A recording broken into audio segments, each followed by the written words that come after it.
إهداء من أم نهاوند إلى خواتها.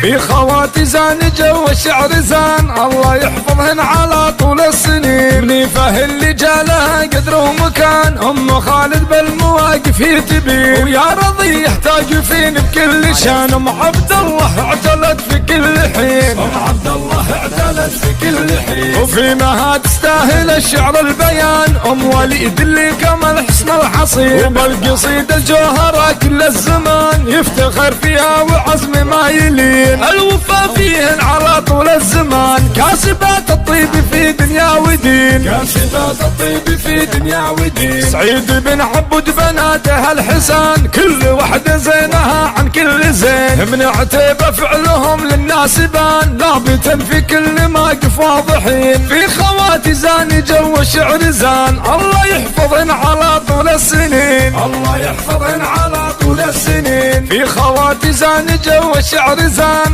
الله يحفظهن على طول السنين. منيفه اللي جالها قدر ومكان، ام خالد بالمواقف هي تبين. ويا رضي يحتاج فين بكل شان، ام عبد الله اعتلت في كل حين. ام عبد الله اعتلت في كل حين. وفي مها تستاهل الشعر البيان، ام وليد اللي كمل حسن الحصين. وبالقصيدة الجوهرة كل الزمان يفتخر فيها وعزم ما يلين. الوفا فيهن على طول الزمان، كاسبات الطيب في دنيا ودين. كاسبات الطيب في دنيا ودين. سعيد بن عبد بناته الحسان، كل وحده زينها عن كل زين. من عتيبه فعلهم للناس بان، لابتا في كل موقف واضحين. في خواتي زان جو الشعر زان، الله يحفظهن على طول السنين. الله يحفظهن على طول السنين. الله يحفظهن على طول السنين. الله يحفظهن على طول السنين. الله يحفظهن على طول السنين.